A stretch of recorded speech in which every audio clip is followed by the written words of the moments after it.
Okey, sejahtera Nishani. Apa khabar hari ini? Khabar baik, terima kasih. So far hari ini okey tak? Okey. Okey. So Nishani dah makan ke belum? Dah makan. Dah makan. Okey. Sebelum kita memulakan sesi hari ini, saya ingin memperkenalkan diri saya lah. Okey, nama saya Syarmoni Vedamanika dan Nishani boleh panggil saya Syarmoni, dan saya merupakan kaunselor pelari yang belajar di Universiti Utara Malaysia. Okey. Nishani boleh memperkenalkan diri anda? Okey, nama saya Nisharini Prabhakaran. Okey. Boleh panggil Nisha.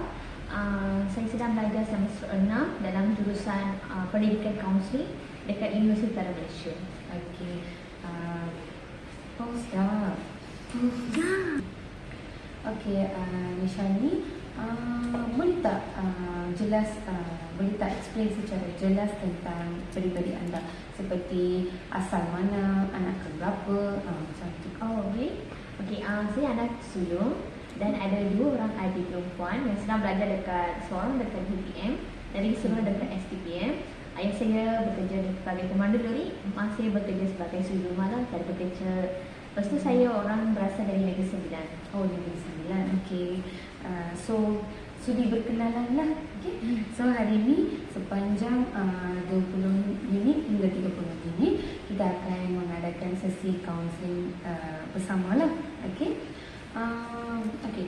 Nishani, ada ingat tak hari tu kita buat soal sendiri IMPS? Ingat. So okey tak menjawab semua soalan? Okey. Masa buat tu ada sedikit tak faham, tapi boleh lah. Boleh lah. Okey, so dah buat ke? Dah buat ke sehingga habis? Dah buat. Okey, good. Okey, saya explain lagi sekali lah. Soal selidik ataupun inventory IMPS yang lebih dikenali sebagai inventory nilai pekerjaan selidik, itu adalah soal selidik yang meneroka minat Nishani, meneroka minat pekerjaan Nishani yang sesuai, dan juga personality Nishani yang lebih sesuai dengan pekerjaan. Okay? So hari ini kita mengadakan sesi kaunseling ini untuk mendapat gambaran yang jelas, lebih jelas, dan Nishani boleh memahami lebih jelas dan lebih mendalam selepas saya memberi penerangan berdasarkan keputusan bagi soal selidik IMPS. Okey, boleh jelas tak sehingga kini? Jelas, clear. Okey. Saya nak tanya kepada Nishani, lepas menjawab soal selidik IMPS, apakah perasaan Nishani selepas menjawab soal selidik IMPS ni? Sebelum saya menjawab soalan selidik, saya rasa macam nervous sikit sebab sebelum ni tak pernah jawab. Lepas tu lepas saya jawab, saya rasa macam confused sebab ada soalan yang tak faham. Ada kala saya rasa macam tak tahu nak jawab dekat mana. Since kaunselor dah bagi tahu kena jawab dengan jujur, so saya terpaksa kena fikir betul-betul, lepas tu jawab. Lepas tu saya rasa macam excited bila dah jawab. Itu je saya rasa. Okay, so first Nishani berasa nervous, lepas tu seronok lah. So you dapat gambaran yang sedikit jelas tentang minat kerjaya. So okay, memang kita kena ambil masa sebab kita kan kena jawab dengan jujur, so kita boleh mendapat tahu minat kerjaya kita. Okay. So setakat Nishani menjawab, ada mendapat gambaran yang sedikit kan. So lepas penerangan yang saya memberi penerangan, Nishani boleh mendapat gambaran yang lebih mendalam tentang minat kerjaya Nishani. Okay? Okay. So saya nak tanya, banyak tak elemen-elemen ataupun nilai-nilai yang sama dengan keputusan IMPS ini dengan diri sendiri Nishani yang sebelum ini kan? Ada Nishani berasa Nishani nak kerjaya yang ini kan. So sama tak keputusan ini dengan diri sendiri Nishani? Keputusan tu ada yang sama dengan cita rasa saya, ada yang tak sama, rasa macam memang jangka sikit. Tapi kalau saya fikir betul-betul, ada yang jangka sikit tu sama dengan hobi saya, ada relate sikit. So memang semua keputusan ni ada sikit-sikit relation lah dengan keputusan ni. Betul. So kita boleh cakap lah 70 hingga 80% sama dengan keputusan soal sendiri dengan diri sendiri Nishani. Betul. Okay. Lepas okay. So saya nak tanya soalan seterusnya saya lah. Apakah nilai yang tertinggi yang terdapat dalam soal selidik IELTS? So selidik IELTS tu saya dapat nilai tertinggi 21, iaitu untuk masa lapang. Masa lapang. Okey. Nilai tertinggi yang kedua pula untuk soal selidik IELTS, saya dapat 20 untuk sokongan. Sokongan Nishani mendapat 20. Okey. Apakah nilai yang ketiga tertinggi dalam soal selidik IELTS yang Nishani mendapat? Saya dapat nilai tertinggi 3 tu, saya dapat 2, iaitu dengan nilai 19 yang sama lah. Satu tu saya dapat 19 untuk manusia. Lagi satu 19 tu saya dapat untuk altruism. Altruism. So Nishani mendapat dua nilai yang sama lah. So skor dia 19. Ya, betul. Okey. Ini saya ulang lagi sekali ya. Nishani mendapat skor yang tertinggi untuk nilai masa lapang, iaitu skor 21, dan seterusnya nilai skor yang kedua tertinggi untuk nilai sokongan. Lepas tu nilai ketiga yang tertinggi, nilai tertinggi yang ketiga adalah untuk nilai manusia dan altruism, iaitu skor 19. Betul tak? Betul. Okey. So sini saya nak menerangkan tentang semua ciri-ciri bagi nilai ataupun elemen yang terdapat dalam soal selidik IELTS. So setiap elemen ataupun nilai mempunyai ciri-ciri yang unik ataupun tersendiri. Okay. So first, nilai tertinggi yang Nishani mendapat adalah untuk masa lapang kan? Okay. Ciri-ciri bagi nilai masa lapang ialah ciri-ciri utama pekerjaan jenis ini ialah ia tidak mengganggu kehidupan anda di luar masa kerja. Okey, waktu kerja anda adalah pendek dan anda mempunyai banyak masa untuk bercuti. So di sini mereka menerangkan Nishani akan bekerja untuk masa yang singkat saja. Bukan masa yang, okeylah, contohnya bukan masa yang working hours, iaitu 9 to 5, yang bukan. So di sini Nishani akan bekerja untuk masa yang singkat saja. Okey, so Nishani ada banyak masa lapang untuk Nishani membuat kerja personal Nishani. So Nishani akan mempunyai banyak masa untuk bergembira, berselera dengan kawan-kawan, orang yang terdekat, dan Nishani juga berpeluang untuk meneruskan kebenaran, minat dan aktiviti-aktiviti harian anda. Okey. Lepas tu ia juga meneruskan kegemaran serta hobi anda.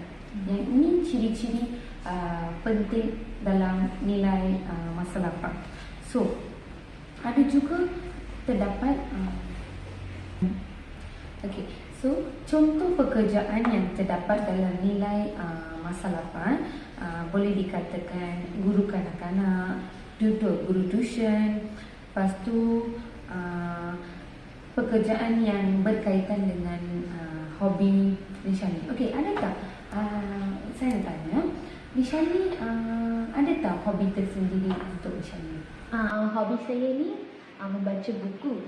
Buku tu bukan macam buku yang non-fiction. Saya suka baca buku yang fictional.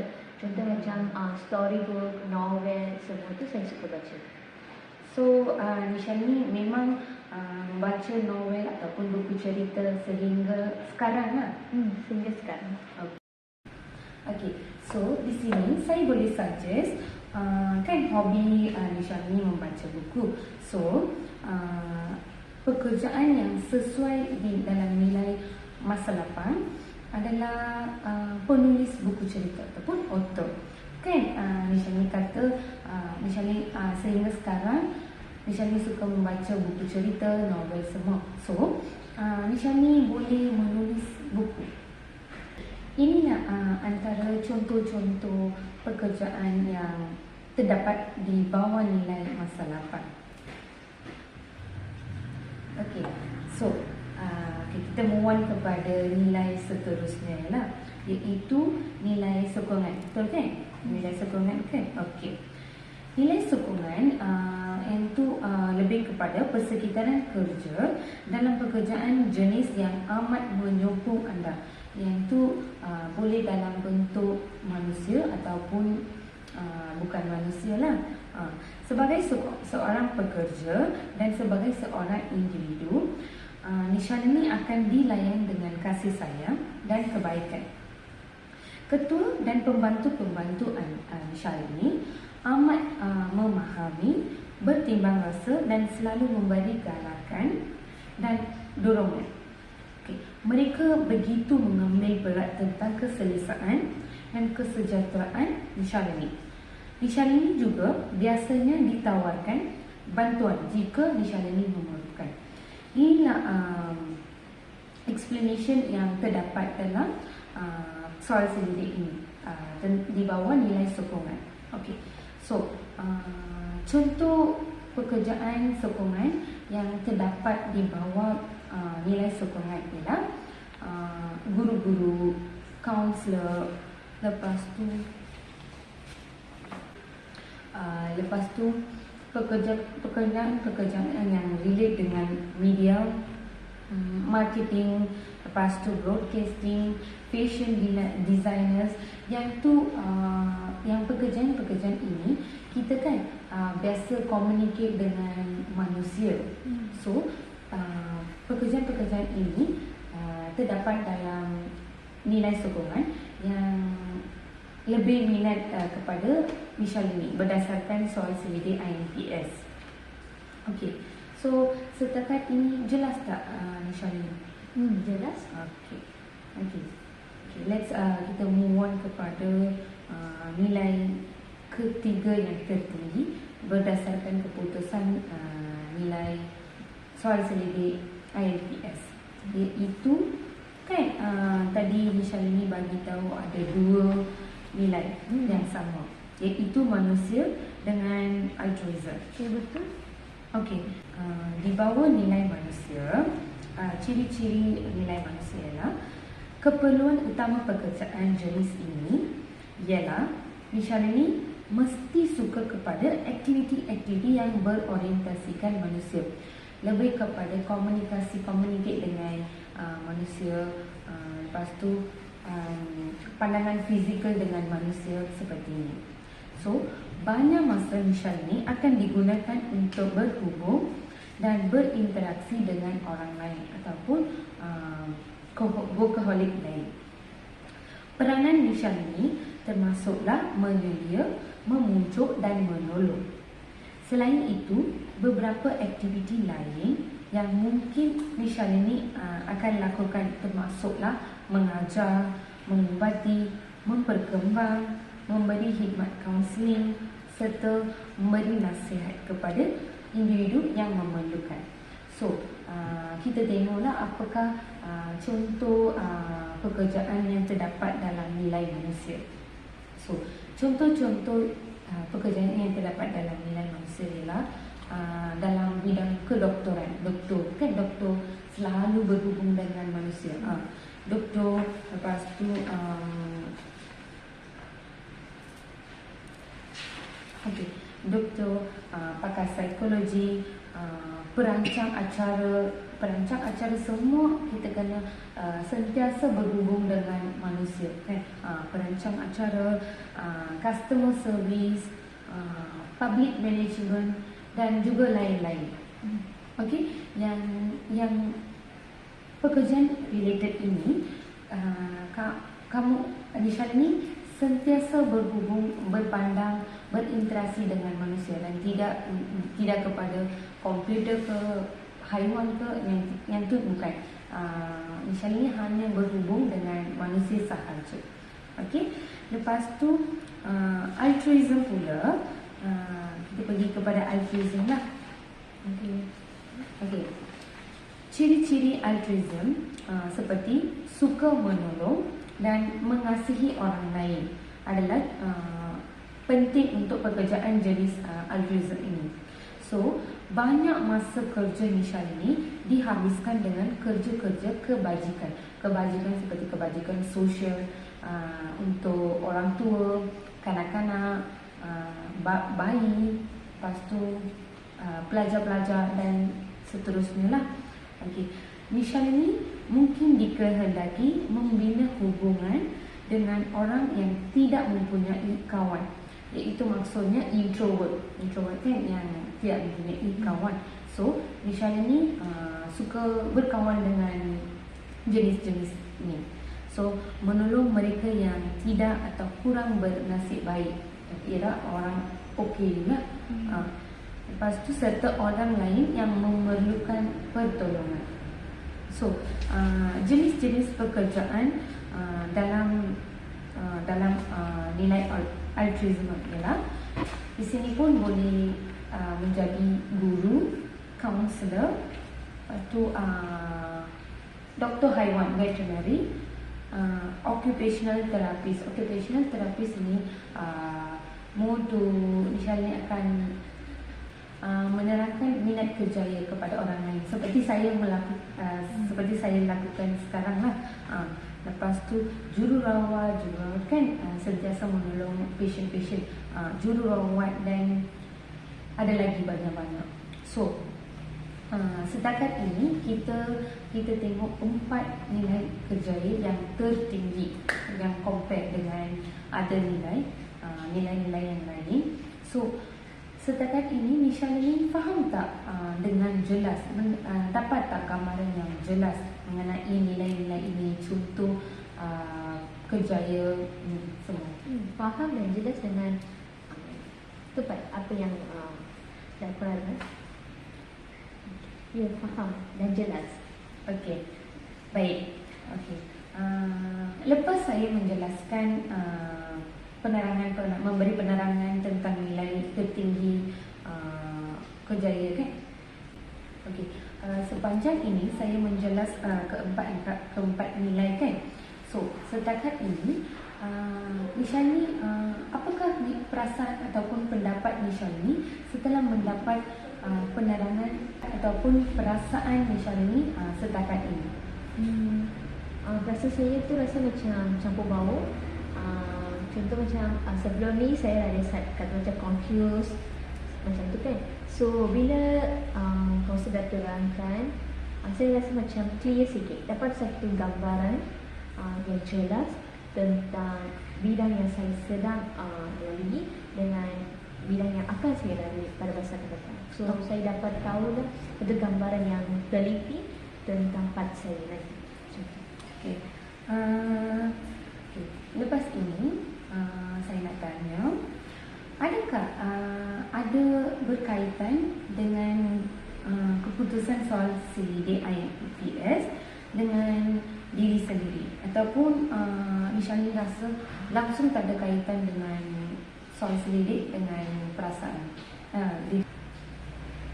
Saya rasa walaupun masa lapang mempunyai nilai yang tertinggi 21, tetapi saya rasa sokongan mempunyai kaitan yang lebih rapat dengan diri saya. Sebab lepas penerangan kaunselor, saya rasa macam sokongan lebih real dengan apa yang saya lalui, dengan cita rasa saya. bukan saya kata nilai-nilai yang lain, contoh macam manusia ke atau altruism langsung tak berkait dengan diri saya, ada kaitan, tapi apa yang berjiwa dengan saya tu sokongan. So nilai sokongan yang paling berkaitan dengan diri Shalini lah. Tapi masih ada berkaitan dengan nilai masa lapan manusia dengan altruism. Betul kan? Betul. Okey. So saya nak tanya, apakah jurusan Shalini? Saya sedang belajar dalam bimbingan kaunseling, iaitu teaching. Oh, teaching. So counselor teaching lah. Betul. So okey lah, memang ada kaitan dengan jurusan yang Shalini ambil dengan keputusan soal seledian IPS. Okey, bagus. Okey. Apakah persepsi keluarga tentang jurusan Shalini ataupun minat kejayaan Shalini? Persepsi keluarga saya tu macam yang awal mereka macam disebabkan mereka tak faham kaunseling tu macam mana. So saya ada terangkan apa yang saya faham daripada pemikiran saya sahaja. Selepas saya melanjutkan pelajaran saya dalam bidang ini selama 6 semester, saya dah teliti dan jelas dengan jurusan saya. Sebab satu, dia saya dapat tahu semua perkara. Lagi satu, ia berkait dengan diri saya. So bila saya memberi penerangan atau menerangkan dengan jelas dengan ibu bapa saya, mereka dah mula memahami. So itu perkara yang biasalah. Mula-mula parents kita memang risau. Lepas kita memberi penerangan, lepas kita mendapat keputusan yang baik, so mereka akan menjadi gila, mereka akan mendapat tahu dengan lebih teliti lah. So setakat ini dari segi sokongan keluarga, persepsi keluarga, Shalini tak ada masalah lah. Tak ada masalah. Tak ada masalah. So Shalini mendapat sokongan keluarga dah untuk meneruskan jurusan Shalini. Ya, betul. Okey. Yang tu memang perkara yang baik untuk Shalini meneruskan pengajian dengan lebih lanjut lah. Okey. So lepas ni apakah perancangan Shalini untuk menuju ke arah minat kejayaan Shalini? Perancangan saya ni setakat ni apa yang saya rancang, saya nak habiskan pengajian saya dalam degree ni dalam beberapa semester ni. Lepas tu saya nak sambung belajar dalam bidang kaunseling juga untuk master, atau mungkin saya nak buat psikologi, sebab saya suka psikologi. Iaitu saya rasa ia lebih lekatkan diri saya dengan manusia, orang-orang lain.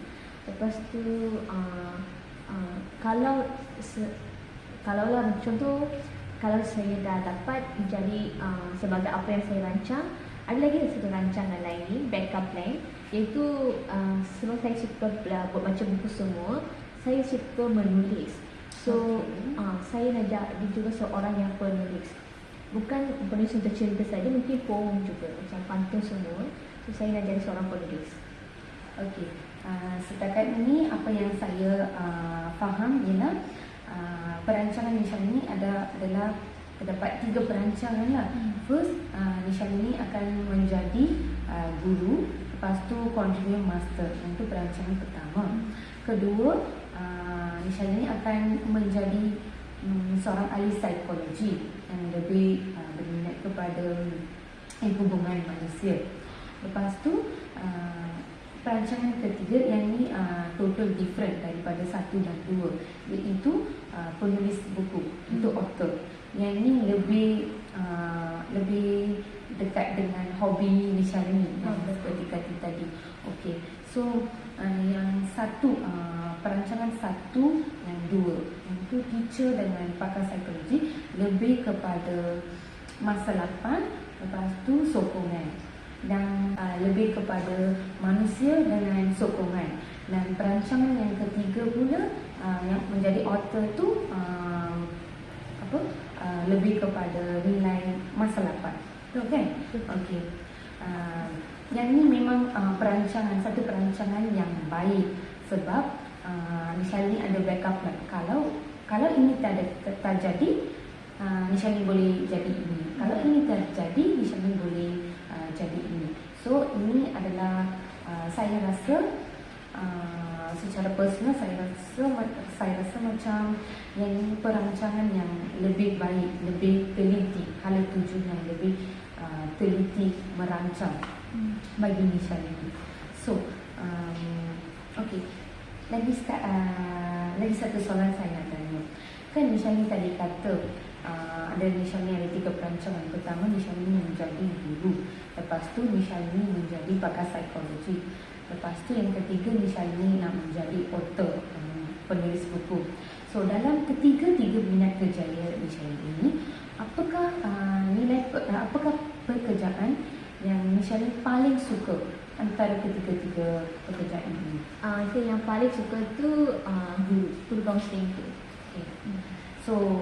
So ya, yang ni memang lebih kepada bidang pengajian Nisha ni sebab itulah. Okay. So saya rasa disebabkan kesuntukan masa, kita dah sampai ke penghujung sesi ini lah. So sebelum saya mengakhirkan sesi ini, adakah apa-apa yang Nisha ni nak tambah dalam berkaitan dengan soal sendiri IPS ke, perancangan ke, apa jur? Setakat ni saya rasa tak ada apa-apa yang ditambahkan lagi. So, Semua dah jelas dan clear.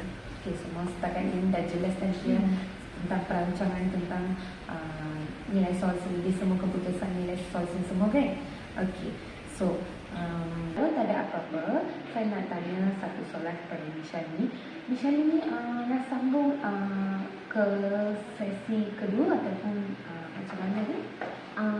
Saya nak sambung ke sesi 2. Oh ya, sama saya. Untuk dalam sesi kedua kita boleh merancang proses perancangan dengan lebih teliti lah. So Nisha ni lagi mendapat gambaran yang jelas tentang ketiga-tiga minat kerja, iaitu teacher, pakar psikologi dengan author.